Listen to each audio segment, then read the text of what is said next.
Studying for exams is tough at the best of times, but trying to learn new material, then learn how to answer multi-choice questions is an art form in itself.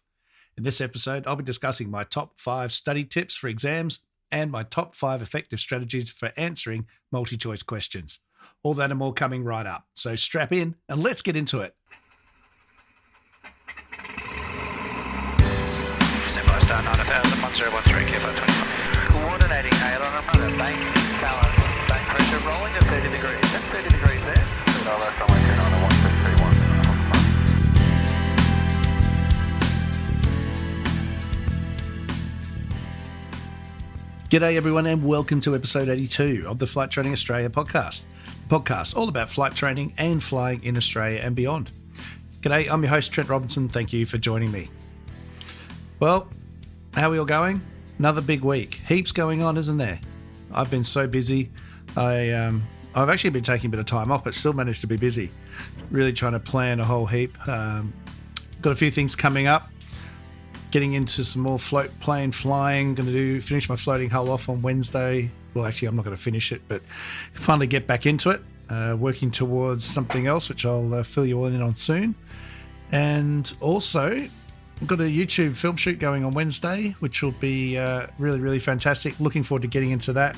So keep an eye out on Instagram and on Patreon for some sneak peeks of what's going on there.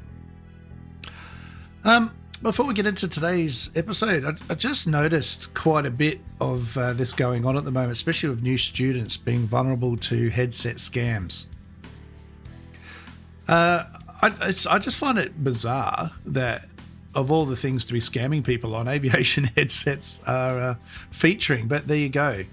It's typically the Bose headsets. I'm sure it can be the Lightspeeds as well, but the Bose seem to be the key target, and people are giving up some very good hard-earned cash and ending up with nothing. So if that is you, I'm truly sorry that it's happened. But if you are on the market for a headset, we do need to be a lot more careful. Special places like Facebook Marketplace have become a absolute breeding ground for scams. So if you are looking for a headset, just really take a few basic steps to protect yourself. Check the seller profile, number one. Usually they've just joined one of the Facebook groups or one of the aviation groups, and their profile as well. Check the profile. They've only just joined. They've made no contributions in the past, and there's no photos, there's no content to their profile page. Now, that's not always a giveaway, because if they've got their page locked down, that will be the case. You won't see very much. But check out their background, try and find out who they are. Do they have any other posts? Does their profile picture match their name and their gender? Sometimes they don't even bother trying that hard. So have a look at that. And ask the group if anyone else knows them. Often one of our friends or colleagues has got a headset for sale, and so you can get a couple of sort of reference checks from people going, yeah, he flies here, or she, and they're a good person, and you'll be fine. But ultimately, don't hand over any money. If you can at all help it, do it in person. Don't do it online and hand over your cash. So just be careful out there, because it is definitely a big problem. Also noticed a few questions on CASA license reprints and when you need to request one and when you don't. So just on that, essentially, if you're going to get an RPL license, you don't have a license to write anything in. So that one's fairly straightforward. But if you're going to get a PPL or a CPL, again, you cannot use that license until it is issued by CASA, and it then lands in your hot little hands. So make sure that you do have the actual license. Part 91 has got privileges now leaning towards the digital license. So if you haven't done that before, you can go to My CASA, and there's a link there. You can download your digital license. You've got to do it on your phone, though. You can't do it on the computer. And you can get a digital license into your Apple Wallet. I'm not sure if it does it on Android phones. It goes into your Google Wallet or whatever it's called. But definitely find out about that, and that will make your life a little bit easier as well. But yeah, anything else, instrument ratings, instructor ratings, design features, or anything that's written into those boxes on your license, then that's in your license. It's effective immediately. So you can utilize whatever you just got immediately if you wish. If you want a printout and a reissue, then that's up to you. If you don't like your boxes having people's handwriting in them, then you can pay for a reprint, but it's not required. And myself, if anyone's seen mine's full of the last few years of proficiency checks and everything else that's been added in there. And I like it because it's a bit of a history of what's going on. If you get a printout, then you lose that. So I would definitely keep it. Put it in your filing cabinet or drawer or something at home, especially later on down the track. Sometimes you need to know the date of a particular test or scan it and copy it or something like that. But when you do get that new license, make sure you keep all those boxed pages, all those blank pages. They form part of the license and you need to keep them all together. All right. So leading on from getting flight tests done, before that is obviously exams. And if you're straight out of school, then, studying's not too bad. But if you're a bit later in life and you're coming into aviation, trying to get into a study rhythm or routine can be challenging. Either way, CASA exams, I do find them unique in the way that they're structured and sometimes the way the questions are asked or even the weighting in each exam on a particular subject matter. One time you can get a whole heap of questions on a particular topic. Another student sits the same exam and hardly gets any. So there's really no cheats or shortcuts in all this. We've got to do the work. So my top 5 study tips for sitting an exam. Right, number 1, funnily enough, understand the exam format and content. Now, you might go, well, yeah, no shit, Sherlock. But you'd be surprised how many people are going to try and attempt an exam with actually no research into what the exam is about. So before starting your study journey, you need to make sure you thoroughly understand the exam format, i.e., is it multi-choice? Is it written answer? Is it doing landing and takeoff landing charts and that sort of thing? And the content, i.e., the subject matter, the syllabus. So you need to review the syllabus or the exam guidelines provided and take note of the key topics and areas of focus. This will give you a clear roadmap to follow and to help you prioritize your study materials effectively. So where do we get that from? We need to go into the MOS, or the Manual of Standards. Now, if you've never heard of this, it is available free of charge on the CASA website with all the regulations and resources. So you need to go into the Part 61 Manual of Now, don't confuse that with Part 61 CASR, or the Civil Aviation Safety Regulations. All right. As always, these links for anything I reference today will be in the episode description. So you want to go into the Manual Standards Schedule 3 and 4. I'll go to Schedule 4 first. That contains all the exam codes for the particular license or rating that you're seeking. So that will tell you what's needed, and it will also go into the subject time, or the time allowed for the exam, and the unit codes. You then go to Schedule 3, and that will have those unit exam codes, and it will give you all the theory content that's in that. That essentially is your checklist. All right. So don't rely on what Bob Tate tells you or your instructor tells you or anything else. That is the checklist. That's everything that there are questions written on in that particular exam you're going to sit. So this is right from RPL right the way through to ATPL. All right. Any other info you might be able to use in things like the CASA exam workbooklet. So for the RPL, PPL, CPL exams, there is a CASA workbooklet. There's no real secrets to it. It's all online. And that will give you an idea of the charts that are being used, because that's what's going to be printed out for you to use. So you can have a good look at that, be completely familiar with it. It shouldn't be something that you've seen for the first time in the exam. All right. After that, we want to create a study plan. Now, by developing a study plan, it's crucial to staying organized and managing your time effectively. It will break down the topics that we've just gone through into smaller manageable sections and allocate specific study time for each. All right, this is going to prevent you from feeling overwhelmed, or at least try and prevent you from feeling overwhelmed, and allow you to cover all the necessary material without rushing. So make sure that you've done that. This is where a ground school is really, really helpful, that the time is known. It's a little bit hard to know how much time do you need to allocate for each subject because, well, you've never done it before. All right. But you definitely want to try and cover off a few each week. So self-study or ground school, pros and cons. You might be happy to self-study. You might have a good studious mind that you can be disciplined and sit down and get it done. Other people need ground school to try and force them to do it because otherwise they'll just procrastinate. That's the one. They're going to procrastinate and put things off. And God knows theory is not hard to do. It's very easy to push away and do something else. Anything, even the dishes will sometimes be more appealing. All right. So the ground school is fantastic in a number of ways.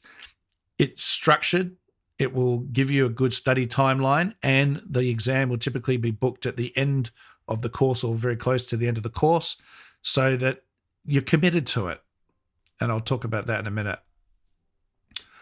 All right. Where are you going to study? When are you going to study? After work, on weekends? Are you going to be mentally fatigued? Are you going to have time to do it? So be realistic with those study goals. All right. How long before the exam? Your instructor will be able to give you a bit of an idea on this. But typically speaking, people leave it too late and they're flying. RPL is a classic example that they're well into the advanced general handling. They've only got a few flights to go and a couple of solos, and they haven't done the RPL BOK theory exam yet. That usually ends up in a cost blowout because you're doing a bit of extra flying just to keep yourself up to speed until you get that exam done. All right, so make sure you get stuck into it nice and early. And if you're a flight instructor, make sure you're checking in on your students that they are indeed studying. All right. And like I said, do you book an exam date or not? Well, for me, it gives me a target. Yes, you can always push it back, but don't go into it with that view because that's what you'll do. There is a fee, a deferment fee for that. So you don't want to be doing that too many times either. All right, but having a ground school course, maybe book the exam a week later or at the end if you're feeling comfortable, but don't let it blow out and take too long to get done. All right, top tip number 3 is utilize different learning resources. So don't limit yourself to a single study source. Explore various learning materials such as textbooks, online resources and courses, videos, and practice exams. All right, so different resources provide different perspectives. One of the big things I say with instructors is, don't be upset if I go flying with your student and then they suddenly get it. It can happen the other way as well. It's not that I'm more experienced or anything. It's just sometimes you put it in a different rephrase, put it differently, and suddenly it all clicks and makes sense. And YouTube videos and all the stuff that's available now, it wasn't there when I was studying. There's some fantastic resources out there, plus heaps of other dedicated theory books on particular theory subject matter.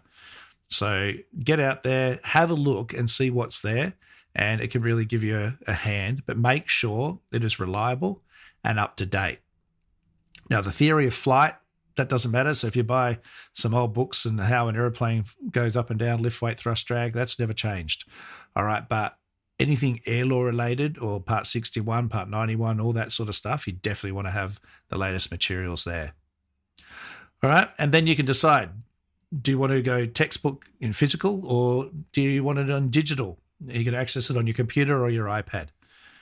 All right, if you are going to look at YouTube videos, again, be cautious of the source. Make sure that they're reasonably reliable and seem to know what they're doing. Good way to know that is have a look at the comments in the bottom of the video. If everyone's ripping it, then it's probably good to move on. All right, top tip 4, active learning and engagement. So passive reading is not always effective when it comes to studying for exams. So engage in other learning techniques. Try and summarize the key points. You might want to create flashcards. You can do that again in physical format. There's heaps of apps on the phone or iPad that you can use, which will create digital flashcards for you, and you can create your own little data question bank. All right, or try teaching the material to someone else. So actively participating in the learning process helps retain information better, and it's going to enhance your overall understanding. And this is a key principle in instructor training. You might think you know a topic, but when you need to actually explain it to someone, you'll soon find out how well you know it. And the same goes for when we do instructor training in the air. everyone can do a medium turn, usually. But when you have to try and fly it and talk about the key points without dribbling and saying too much, it can be quite a challenge. So this is a good way to get a bit of an idea. If you've got fellow students, then you can ask each other questions and help each other out as well, which is a really great tool. All right, and the final tip for studying, number 5, is practice, practice, practice. So practice is essential for exam success. You need to seek out practice questions as current and recent as possible. So any sample exams or past papers, past study notes, anything else you might find. This is all going to help familiarize you with the question format, improve your time management skills, especially for the time-critical exams, and highlight any weak areas that require further attention. In the early stages, by all means, work your way through the questions, have the open book and do all that, but eventually you want to be doing it in exam conditions. So do it in the timeline, the time limit given. Do it without any reference material other than what's allowed in the exam. And this is all available on the CASA website. Again, the link will be in the episode description as to what you can take into exams. The problem with some practice exams is, though, they have incorrect answers. And there's nothing more frustrating than trying to understand a topic, thinking you're knowing it, answering a question and getting it wrong incorrectly. So if you do that, especially if it's a practice exam that you've paid for or you've subscribed to online, bring it to the publisher's attention. And they'll either be able to give you an explanation as to, no, it is right, you're wrong, and help you out maybe, or they'll go, absolutely, yes, you are correct, thank you so much, and they'll correct it. It is a trap. And this leads to, you don't want to study the questions and the answers. You need to understand the content. All right. But sometimes instrument rating is a classic example, but really it's applicable all the way through. There's a lot of content there without the context. So you haven't seen or you don't know these terminologies or what it's talking about. You haven't seen it in action. It makes it hard to understand sometimes. So just factor that in when you're doing your practice exams and take notes on the areas you're not sure on, and then you can seek some individual help. And of course, a personal tutor is also an option here. All right, so that's all fine, but how about multi-choice questions? Well, these can make it easier to answer questions sometimes, but also sometimes harder, especially if your knowledge on the subject matter is a little bit weak. It can cause confusion. So let's have a look. Tip number 1, read the question carefully. I think we've all heard RTFQ, read the flaming question. When you're faced with multi-choice questions, you've got to take the time to read each question carefully, especially if it looks like something that you've read in a practice exam.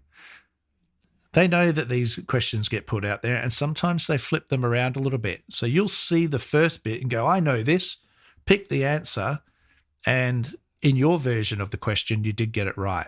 But because it's been rephrased, you may get it wrong. So be careful. Make sure you read the whole question in full and interpret it correctly.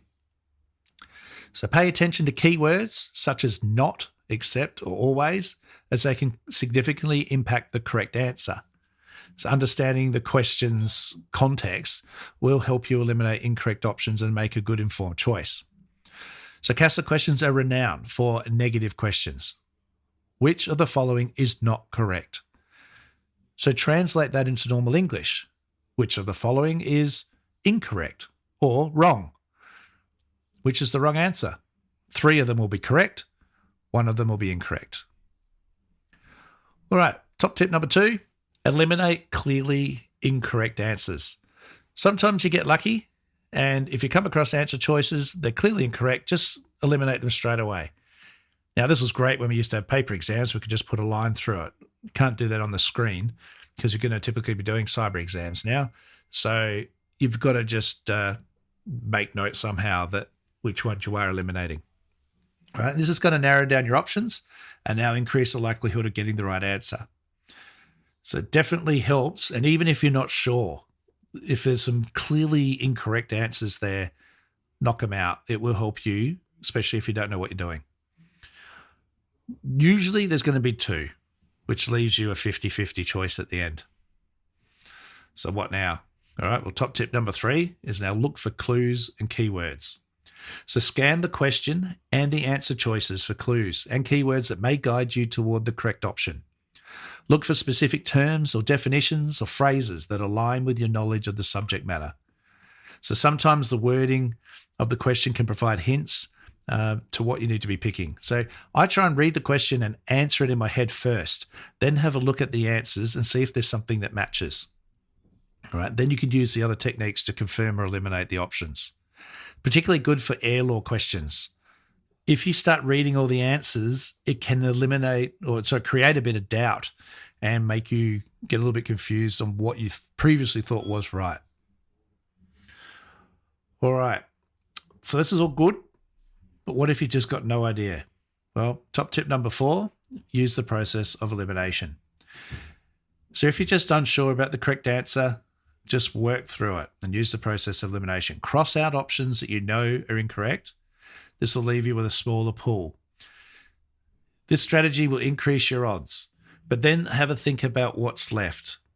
Sometimes there's 2 kind of correct answers. And again, what an irritating concept, but one of them will be more correct. So really look at the question and what is it asking you? One of the answers will be more directly linked to that question than the other. And finally, top tip number 5, don't overthink it. All right, it's important to avoid overthinking or second-guessing yourself when answering multi-choice questions. Trust your initial instincts as they're often more reliable than overanalyzing the options. So when you're at the end and you're going through it, unless you have a compelling reason to change your answer, stick to your first choice. I can't count how many times students have got questions wrong and going, damn it, I had that and then I changed it. All right, so go with your initial gut instincts. It is generally always right. Unless you're looking at it and you can give yourself 3 reasons why it's wrong and you did make an honest mistake, fine, change it, of course, but otherwise, don't. All right, so there you have it. Top 5 study tips for exams and answering multi-choice questions. I hope that helps you.